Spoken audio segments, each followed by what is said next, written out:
NCERT was the first book that we must read before we start with any other book. And जितना आप practice करोगे sample paper writing, it will be reflecting in the quality of your answers, which eventually will lead to more marks. ये plan अगर हमने follow किया, जिसके लिए हमारे पास अभी भी 30 days है, that you will be able to score full marks, 40 out of 40.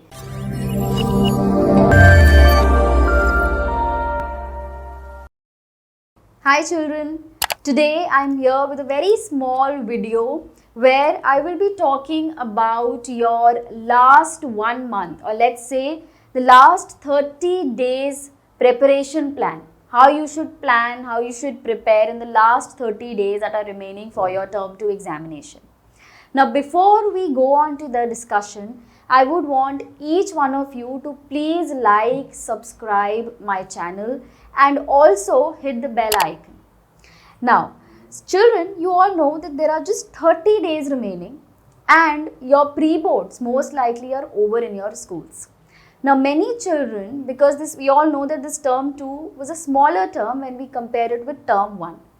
Term 1 में preparation के लिए हमें फिर भी ज़्यादा time मिला था as compared to term 2.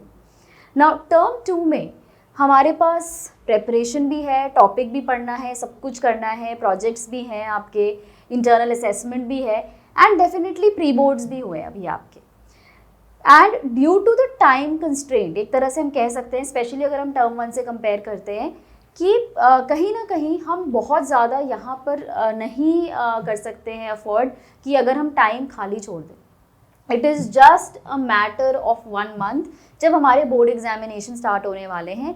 So we must start our planning right now कि किस तरीके से हमारी प्रेपरेशन करनी है हमने for our examination. Now few things that you must keep in mind, that is your syllabus. Term 1 में भी जब मैंने आपसे बात की थी, आई जस्ट टोल्ड यू कि syllabus is very very small this time.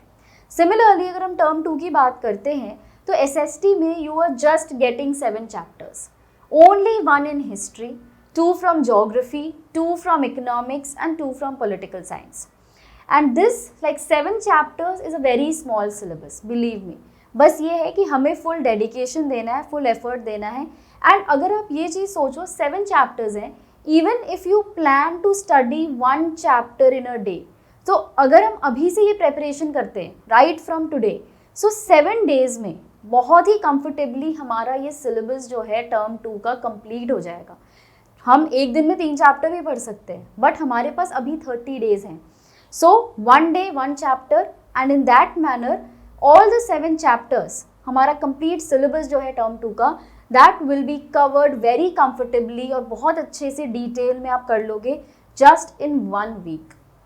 Now few things that you should keep in mind that you must be doing when you are reading a chapter. जब आप एक topic को plan करते हो कि आज मुझे ये चैप्टर पढ़ना है, so you must follow few things.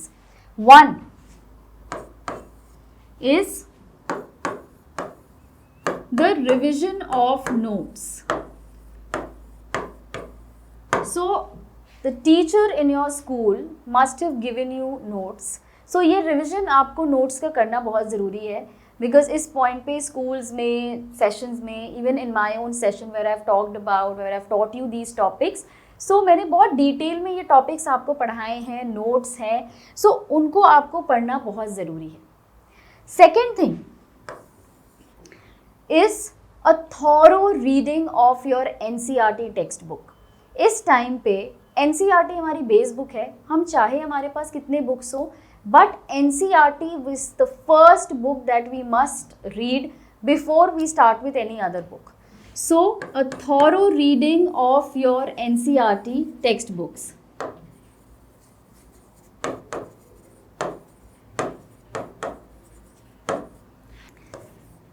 Third thing, once we have read the chapters, NCERT, then we have done the notes, thorough हमारा जो preparation हो गया है.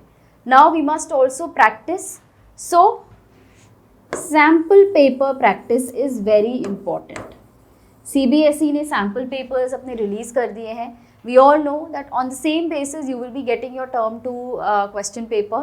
So हम सैम्पल पेपर्स का भी I will come up with videos where I will have some sample papers, I will discuss the pattern, I will see the type of questions and sample paper की practice आपके end से भी बहुत ज़रूरी है, so as to सी कि किस तरीके के क्वेश्चंस हैं। आप टाइम करोगे पेपर को, यू विल स्टार्ट एंड उसी टाइम में यू हैव टू फिनिश। सो इस तरह की प्रैक्टिस आपके क्वेश्चंस तो आप समझ जाओगे किस तरह के आते हैं। You will also be able to know कि किस तरीके के आंसर्स आप लिख पा रहे हो। इवेंचुअली आपकी टाइम मैनेजमेंट भी बहुत अच्छी हो जाएगी एंड जितना आप प्रैक्टिस करोगे sample paper writing, it will be reflecting in the quality of your answers which eventually will lead to more marks. ना अगर ये सारी चीज़ें हमने फॉलो कर दी, देन मेक श्योर कि वो जो मार्क्स शायद बहुत बच्चों ने जो प्री बोर्ड्स में लूज़ किए हैं क्योंकि उनकी प्रेपरेशन उतनी अच्छी नहीं हो पाई थी, कहीं ना कहीं वो आज स्ट्रेस में है कि हमारी प्री बोर्ड में मार्क्स कम आए हैं, the parents are also worried. But remember कि ये प्लान अगर हमने फॉलो किया, जिसके लिए हमारे पास अभी भी 30 डेज है, so you will be like assured that you will be able to score full marks, 40 out of 40. Syllabus is very small, but ये प्रेपरेशन हमें आज से स्टार्ट करनी है जब हमारे पास टाइम है। हम ये नहीं सोच सकते कि ओके हम लास्ट के 10 डेज़ में ये प्रेपरेशन करेंगे, बिकॉज लास्ट 10 डेज़ में हमारे पास बाकी सब्जेक्ट्स भी हैं। सो अभी से अगर हम एक वीक ही डिवोट करते हैं एसएसटी को, हमारा पूरा सिलेबस कवर हो जाएगा, ये सारी चीज़ें भी हम कर पाएंगे and it will be very easy for each one of you to score a 40 on 40. So children, please stay tuned to my channel. Please like and subscribe and do hit the bell icon. And very soon I'll be coming up with more videos, more sessions where मैं ये सारी चीज़ों को लेकर के आपसे कुछ और डिस्कस करूँगी. Till then, all the very best and thank you.